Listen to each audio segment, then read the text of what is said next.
He knocked like a cop, spoke like one, wore the badge, drove the SUV. But behind the silicone mask was no officer. Just a man with a kill list, a Bible twisted into a weapon, and 70 names marked for execution. In just 90 minutes, 2 were dead. 2 more barely survived. And the state of Minnesota descended into its most terrifying manhunt in history. I'm Claire Thompson, an investigative journalist. And this is the true story of how Vance Luther Boelter manipulated trust, religion, and routine into a weapon of political assassination. All while the system watched in silence. This isn't just a story about one killer. It's about a movement, a mask, and the America we no longer recognize. You don't need an army to start a war. You just need a knock at the door. So if you think you've heard it all, you haven't. Hit follow on your favorite platform now, because the next story might just change the way you see everything. Don't miss a single twisted turn.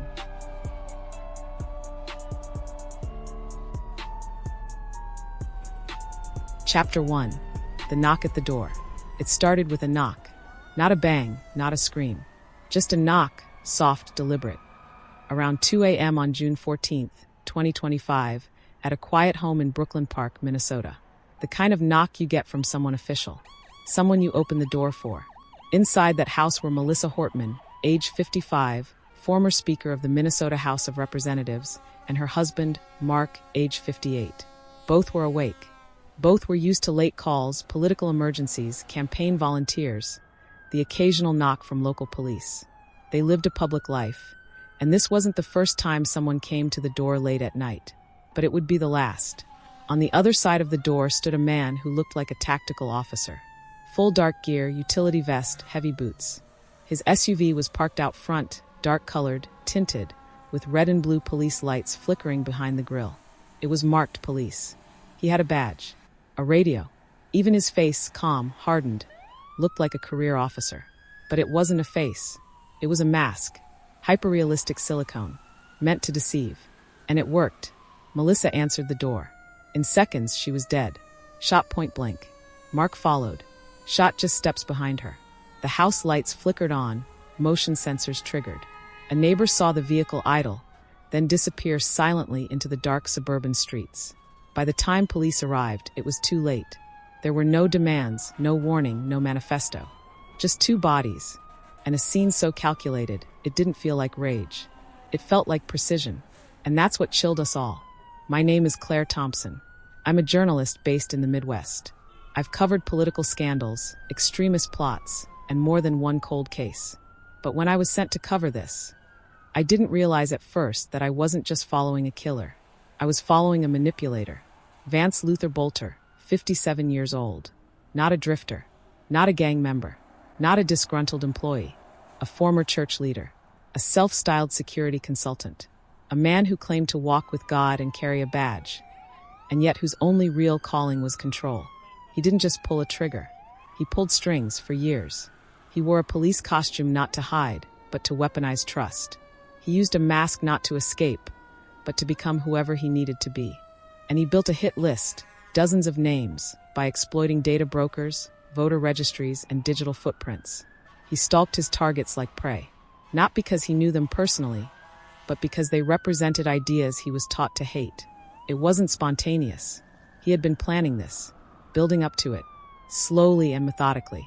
The vehicle he used was fitted with replica lights and plates.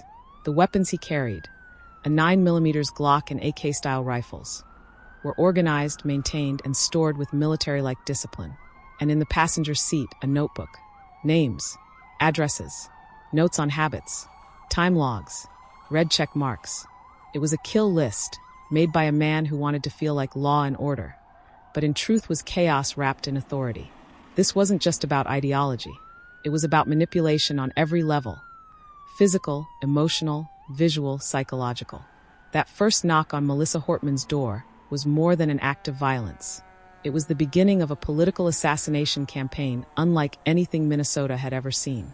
A domestic terror spree carefully disguised as official duty. And when I began piecing together what happened next, from Champlin to Green Isle, it became painfully clear. Boelter didn't just want to kill. He wanted to be believed. He wanted the system to trust him long enough to open its doors, so he could walk through and burn it from the inside. What follows in this investigation is not just a story of murder. It's a story of manufactured authority, of information weaponized, of a country whose systems can be exploited by someone who understands the rules and bends them until they break. I'll take you through it. Every house he visited, every step he took, every name on that list. Because the truth isn't in the blood he spilled. It's in the mask he wore. Chapter 2, The Man in the Silicone Mask. You don't forget a face like that. That's what one witness told me. He lived 3 houses down from the Hortmans in Brooklyn Park. Said he saw the figure at a distance, illuminated briefly by a motion sensor light near the front porch. Tall, broad-shouldered, black tactical gear, a radio on the chest, even a badge glinting under the light. But what struck him most was the face. Too perfect, he said. Like a mannequin. No muscle movement. Just blank. The face wasn't real. Police confirmed days later that Vance Boelter had worn a hyper-realistic silicone mask. The kind used in special effects departments or covert operations. Seamless edges. Pores and wrinkles airbrushed to mimic human skin. Eyelashes individually applied. Expression neutral, slightly stern.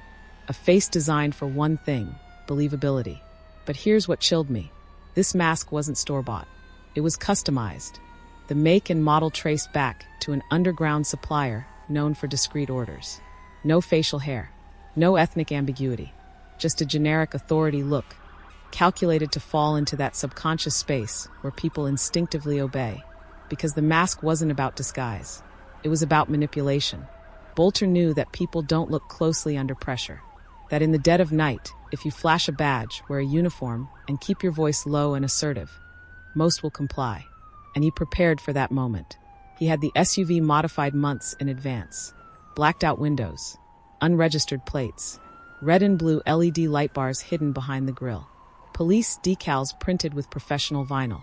He even programmed a police-style dispatch tone to play through his Bluetooth speaker. Chatter and all. It was theater. Not rage, not spontaneity. Theater. A performance of power designed to override instinct. Because once you answer the door, your brain does the rest. The uniform says authority. The gear says trust. The mask says normal. And by the time your gut tells you something's off, it's too late. That's what Melissa Hortman and her husband faced that night. They didn't see a killer. They saw law enforcement. A man who looked right. And that visual manipulation, that blend of costume, posture, and silence, is what made Boelter so dangerous. He didn't yell. He didn't force entry. He knocked. He waited. He let you open the door. He made you participate.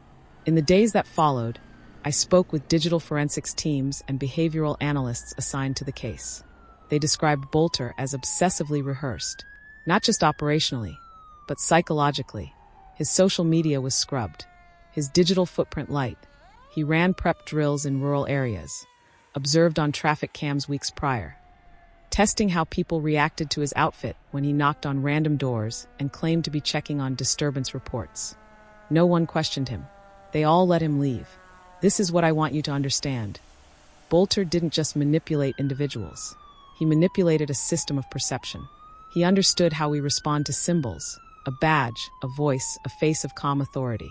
And he used that knowledge to dismantle trust from within. A kind of social engineering executed in real time, backed by real weapons. And what's worse, he almost didn't need the mask. Several people told police later that they might not have noticed if it had slipped, if it was off slightly. They were too stunned by the lights, too disarmed by his posture, by the word police, which raises a deeper question. One I wrestled with as I reconstructed those early hours. How much of our safety depends on recognizing real from fake? And how easily can that be hacked? Because Boelter didn't break in. He wasn't some shadowy figure lurking in the woods. He stood under porch lights in full view, knocked politely, waited for someone to trust him. And when they did, he ended their lives. This wasn't chaos. It was choreography. And the mask, that face we now know wasn't his, became the most haunting image of all. Not just because it covered a killer, but because it revealed something darker. That sometimes, manipulation doesn't come through lies or threats. It comes through familiarity. It comes wearing a badge. It comes in the form of help. And we invite it in. Chapter 3, Target List, 70 Names to Die For. When authorities searched Vance Boelter's vehicle after his arrest, they expected weapons. Maybe tactical maps. Maybe something crude and paranoid, like a manifesto scrawled in blood-red ink. What they found was worse. It was organized. A 3-ring binder. Dozens of pages. Handwritten notes. Names. Ages. Addresses. Occupations. Side details, where people worked, where their children went to school, what kind of cars they drove when they usually arrived home. It was alphabetical, cross-referenced by city and political affiliation. Some names were circled in red ink. Others had time windows. A few had notations like no dog or lives alone. There were 70 names in total. Most were Democratic politicians, both local and federal. But it didn't stop there. Pro-choice doctors, LGBTQ+ activists, journalists, healthcare administrators, a few clergy members, one librarian. It wasn't just political. It was ideological and personal. Investigators called it a kill list. I call it a map of manipulated hate, because Boelter didn't know most of these people. He hadn't met them. They hadn't wronged him. But he built this list over months, possibly years, by scraping online directories, campaign sites, public service databases, and leaked voter registration info from data brokers. Think about that. You can buy someone's full name, email, cell number, address history, political affiliation, and even household size for under $3 from certain online brokers. All legal, all publicly accessible. And Vance Luther Boelter used that system like a sniper uses a scope. He wasn't searching for opportunity. He was building intention. Each entry told a story. Melissa Hortman, former speaker, underlined twice, followed by media appearances equals risk. State Senator John Hoffman, soft target, has garage. Midnight lights equals off. An OBGYN in Duluth. Aborts third trimester, says so online. A nonprofit director. LGBTQ safe space grant funded. To him, these weren't just people. They were symbols. He wasn't targeting personalities. He was targeting beliefs he was taught to fear, to hate, to see as threats to faith, family, and the nation he thought was being taken from him. The list also showed intent that went beyond the emotional. He didn't just plan to confront. He planned to execute. Swiftly. At their homes, where their guards were down. With no warning. Just the knock. Just the badge. Just the shot. This was not a mass shooter in the traditional sense. This was an assassin. And the more I studied that list, the more I saw the manipulation not just in how he dressed or knocked, but in how he dehumanized. He turned people into data points, values to be corrected, threats to be neutralized. He reduced real lives to one-line arguments. Abortionist, woke mayor, socialist, drag queen councilman. Labels he didn't invent, but absorbed from the echo chambers he fed on. Boelter's worldview wasn't born in isolation. It was fed by disinformation loops online. Religious fundamentalism twisted into militarism. Conspiracy channels that promised holy war and coded language that cast violence as righteousness. He didn't arrive at these ideas on his own. He was led there by voices that told him Democrats weren't opponents, they were demons. That abortion doctors weren't medical professionals, they were murderers. That LGBTQ teachers weren't educators, they were groomers. That journalists weren't storytellers, they were enemies of the state. And once you believe that, a kill list feels like justice, not extremism. That's the most terrifying kind of manipulation. Not the one that tricks you into doing something, but the one that convinces you it was your calling all along.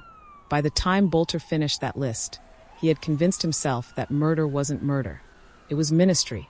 So when he knocked on those doors, one hand on a gun, the other holding a badge, he wasn't just hunting. He thought he was cleansing. I looked over that list at the State Evidence Building, page after page, name after name, and I realized how easily any of us could have been on it. Not because of who we are, but because of what someone else believes about us. Because that's how manipulation works. It doesn't have to be true. It just has to feel right to the wrong person. Chapter 4. Inside the Radical Machine. To understand what Vance Luther Boelter did, you have to understand what he believed. But more than that, you have to understand how he came to believe it. He didn't wake up one morning and decide to assassinate lawmakers. That kind of extremism doesn't fall from the sky. It's built, layer by layer, one manipulated message at a time. And Boelter, like many before him, was groomed, not by a single person, but by an entire ecosystem of radicalization. He called himself a Christian patriot. He wasn't a soldier, not officially, not in any branch of the US military, but he dressed the part, posed with tactical rifles, wore camouflage vests, posted scripture beside Second Amendment memes. At one point, he led a small home-based evangelical group, not affiliated with any formal church, where he delivered sermons about spiritual warfare and righteous judgment. Members say he quoted scripture, but twisted it. That's where it started. A perversion of purpose, turning forgiveness into vengeance, mercy into control. He didn't just read the Bible, he weaponized it. But religion was only part of the machine. His online activity filled in the rest. Boelter was active in at least 4 encrypted message boards tied to Christian nationalism and anti-government conspiracy. These were not mainstream forums. These were dark corners of the internet, behind firewalls, password-protected, moderated by pseudonymous hosts who encouraged violence under the veil of divine justification. One of those groups, based on federal investigation, was linked to 3 other domestic terror plots over the last 5 years. On those forums, Boelter didn't rant. He planned. He listened. He downloaded maps, blueprints, arrest evasion strategies. They shared videos of cop cosplay, tutorials on how to mimic real officers without breaking impersonation laws. Some even had threads titled The Knock Test. How to speak, where to stand, how to hold your body like a trained responder. Boelter was a student, and the more he learned, the more radical he became. In 2024, he began posting under a new alias, Crossfire Faith 77. He uploaded doctored videos of politicians he claimed were harboring satanic influence. He praised vigilante justice. He called for divine retribution on the wicked, and his engagement exploded. Dozens of replies, applause, encouragement, followers who called him a warrior of light. This is how the machine works. You start lonely, angry, aimless. You find a video, a thread, a quote out of context, and then you find others who agree. The algorithms deliver more. Your screen becomes a tunnel. Your world narrows. And suddenly the impossible murder, terrorism, war starts to feel inevitable, even holy. Boelter was groomed by a lie dressed in scripture. But what elevated him beyond online chatter was access. He had resources, money, property outside the metro area, multiple firearms purchased legally and illegally, tactical vests, flashbangs, gas masks, a modified SUV, and data, so much data, purchased through third-party brokers, scraped from social media, collected from campaign websites. He knew where people lived, when they voted, what they supported, and nobody stopped him. Not once. There were warnings. Former acquaintances say he talked about doing God's work through lead. One man even reported him to a local tip line in 2023. But nothing came of it. No follow-up. No red flag laws triggered. Because Boelter knew how to stay just inside the lines. How to manipulate systems as well as minds. This is what chills me most. He wasn't just a lone extremist. He was the end product of a much larger process. A radicalized American, molded by disinformation, online indoctrination, religious manipulation, and bureaucratic blind spots. And yet, he still wore a smile in the mask. That's what one forensic tech told me. When they peeled it off, the silicone face he used during the attacks, they found it molded with a slight upward curl around the mouth. Not a full grin, just enough to disarm. Enough to make you feel like the officer on your porch wasn't a threat, just a guy doing his job. It was all part of the act. An act rehearsed, programmed, and reinforced by a machine that doesn't need headquarters or hierarchy. Just a signal, a target, a trigger. Vance Boelter didn't act alone. He acted on command. He just couldn't tell you who gave it. Chapter 5, Shadow Surveillance. By the time Vance Boelter stepped onto Melissa Hortman's porch, he already knew everything about her. Where she lived, what time the porch lights went off, when her husband usually came back from work, what kind of car she drove, even which window stayed open at night. He didn't know her in any personal sense, but in a digital sense, he knew too much, because Boelter wasn't just a killer, he was a hunter, and his weapon wasn't just a firearm, it was information. What investigators found after his arrest painted a terrifying picture. Boelter had built a digital map of his targets using surveillance techniques that didn't require hacking, didn't require spy satellites, didn't even require technical brilliance. All it took was access and intent. Here's how it worked. First, data brokers. Boelter used publicly available services to purchase detailed personal profiles. The kind of data tech companies collect every time we open an app, swipe a loyalty card, or click accept cookies. Voter registration rolls, property records, email databases, GPS pings scraped from weather apps. A person's life, condensed into a spreadsheet. Melissa Hortman's address? $2.79 from a broker in Texas. State Senator John Hoffman's travel history? Reconstructed using anonymized GPS logs bought in bulk. A nurse practitioner from Duluth? Mapped using Facebook check-ins and a real estate listing from 2019. It wasn't illegal. That's what's so disturbing. The system worked exactly as designed, and Boelter exploited it with chilling precision. Second, social media patterns. He didn't have to break passwords. He just watched. Closely. Repetitively. He tracked target routines through tagged photos, retweets, story posts. He cross-referenced Instagram posts with Google Maps.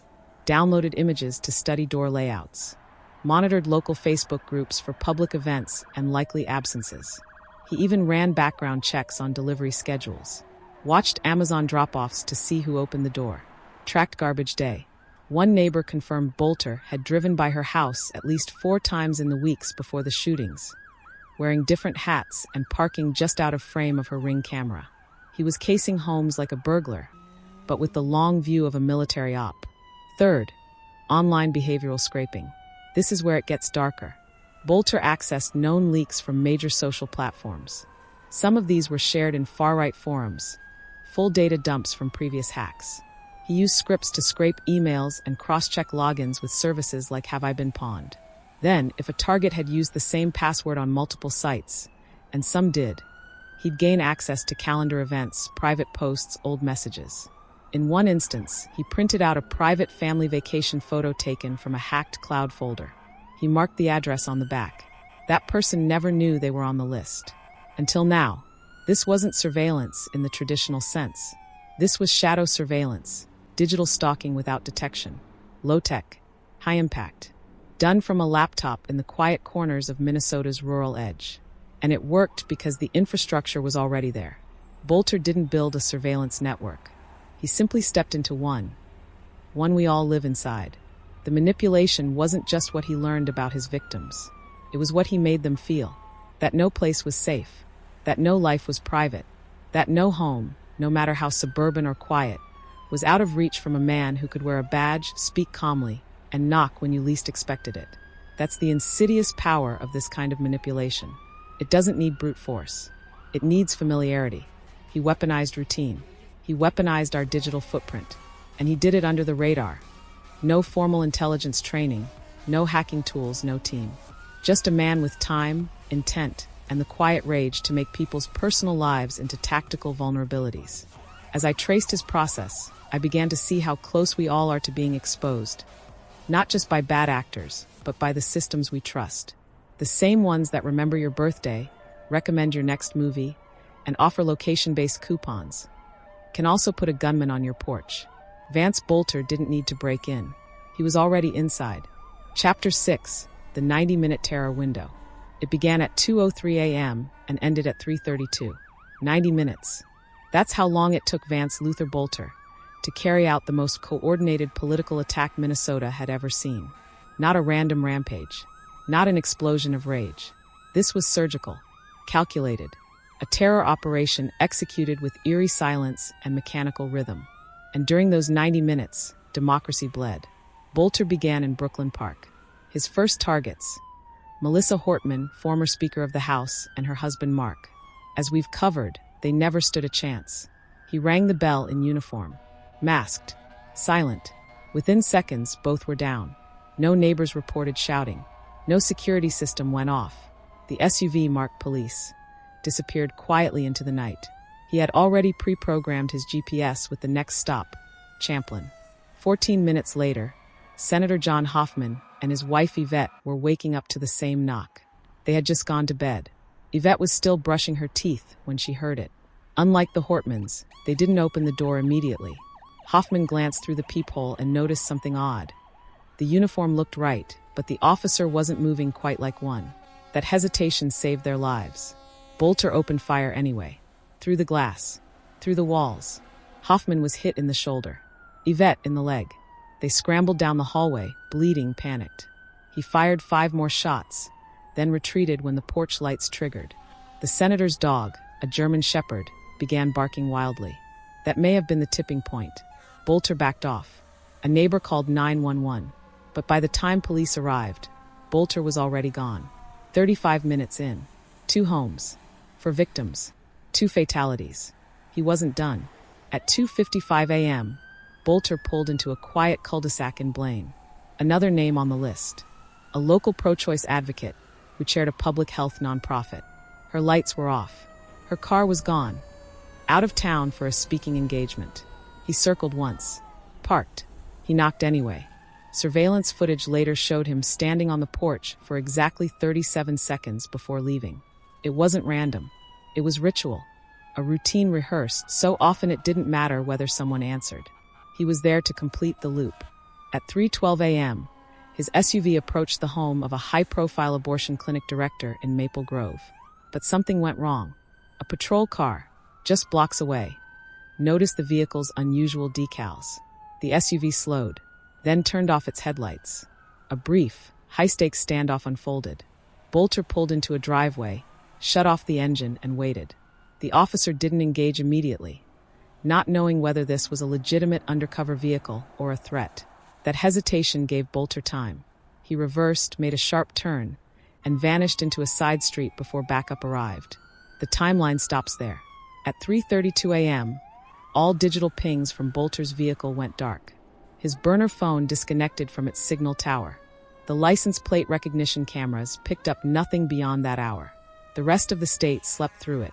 90 minutes. 4 houses. Dozens of rounds fired. And a political hit list only partially executed. It wasn't until morning, when the news broke about the Hortmans, that the scope of the attack began to take shape. First responders in Champlin hadn't yet connected the dots. Blaine hadn't even reported a suspicious vehicle. The officer in Maple Grove had flagged the SUV, but at the time, it was still categorized as possible impersonation, not a known active shooter. The system didn't fail because it was weak. It failed because Boelter understood how to move between its cracks. He drove just below the speed limit, took suburban backroads, turned off his tracking devices, used cloned plates from a decommissioned municipal vehicle, and most importantly, he struck at an hour when trust was automatic and attention was at its lowest. That's the horror of the 90-minute window. Everything worked as intended, except reality. Dispatchers didn't connect the calls fast enough. Officers followed protocol. Citizens answered the door. Nobody was prepared for the idea that someone would impersonate the police to assassinate lawmakers in their homes while they slept. But Boelter was. He had prepared for it. And the only reason he didn't kill more that night was timing. The 3rd house was empty. The 4th had a patrol nearby. Luck, not prevention. That night changed how I looked at time. Because 90 minutes doesn't feel long until you fill it with terror. Until you realize how many doors could have opened, how many lives hung in the balance between one red light and the next, and how easily he could have knocked again. Chapter 7, Caught in Green Isle. For 43 hours, Minnesota held its breath. The man who impersonated a police officer, who wore a silicone mask, who murdered a political leader and her husband, who wounded a state senator, who knocked on the doors of democracy with a loaded gun and a kill list in his front seat, had vanished. And no one knew where he would strike next. Authorities launched what became the largest coordinated manhunt in state history. State troopers, local police, FBI counterterrorism units, aerial search teams with thermal scanners. Tip lines flooded with reports, some accurate, most not. A shelter-in-place alert was issued across multiple counties. Schools were closed. Government buildings locked down. State representatives were temporarily relocated to secured facilities. Lawmakers were urged not to return home, because Vance Boelter hadn't just disappeared. He had taken fear with him. The terror wasn't just in what he had done. It was in what he hadn't done yet. And that's exactly what made him so dangerous. Boelter had trained for the aftermath. Investigators would later find evidence in his garage. road maps, food rations, a cache of burner phones, prepaid gas cards, and a collapsible camping bed. He had escape kits hidden in different locations, each prepared for a fast exit. One of those kits was missing. That's where the trail led next. Day 2 of the manhunt brought a critical break. A farmer near Green Isle, a small rural township in Sibley County, reported a suspicious SUV parked in a clearing behind his property. The vehicle was partially obscured under a camo tarp, branches arranged to break the silhouette. It matched the description, dark-colored. Light bars inside the grille. Police decal residue still visible. Authorities moved fast. Drone surveillance confirmed human heat signatures in the brush nearby. Aerial units were deployed overhead. Ground teams advanced silently, tactically. A slow push through the tall grass and pine. At 9:14 p.m., Vance Luther Boelter was found lying face down beneath a tarp, fully dressed in tactical gear. A Glock was strapped to his thigh. A loaded rifle sat beside him. But he didn't reach for either. He surrendered without a word. Just placed his hands behind his head and whispered, "It's over." That was the end of his operation, but the beginning of a far more complicated investigation. Inside the vehicle, authorities recovered a second notebook, even more detailed than the one previously found. This one included alternate routes, rural addresses, backup targets. Evidence suggested he was planning a second wave. Not just political figures, but doctors, educators, journalists, and activists. Some names were underlined twice. Some had addresses in Wisconsin, Iowa, even South Dakota. This wasn't spontaneous violence. It was interstate terror, mapped, timed, and fueled by a belief system that convinced him every death was justified. During interrogation, Boelter invoked his rights. He didn't speak, not for 48 hours. Then, in a moment of apparent self-righteous calm, he said one sentence to a federal agent. "They're not victims. They were obstacles." That was his mindset. These weren't people. They were ideas, symbols, that he had been programmed to destroy. Through years of ideological manipulation, he had learned to see dissent not as disagreement, but as danger. When I visited Green Isle days later, I stood in that field. The grass was still bent where he had laid. The tape was still fluttering in the wind. And I thought about how close we came. How one more day might have meant one more killing. One more name crossed off the list. And the most haunting realization? No one saw him leave the city. No surveillance footage captured his escape. No gas stations reported suspicious activity. For nearly 2 days, he moved in the shadows of a system built on the assumption that threats were obvious faces. But Boelter didn't. He wore our face: trust, authority, righteousness. And that's what let him move through us unnoticed. Caught, yes, but only after the damage was done. And while the courtroom would soon follow, the question still hung heavy in the air. How many more are watching, learning, waiting? Because Boelter may have been caught, but the machine that built him is still running. Chapter 8. America's Evangelical Time Bomb. In the weeks after Vance Luther Boelter was captured, Minnesota tried to return to normal. Flags were lowered. Candlelight vigils were held. The Capitol steps were lit with names and faces. Melissa and Mark Hortman, honored as leaders and community anchors.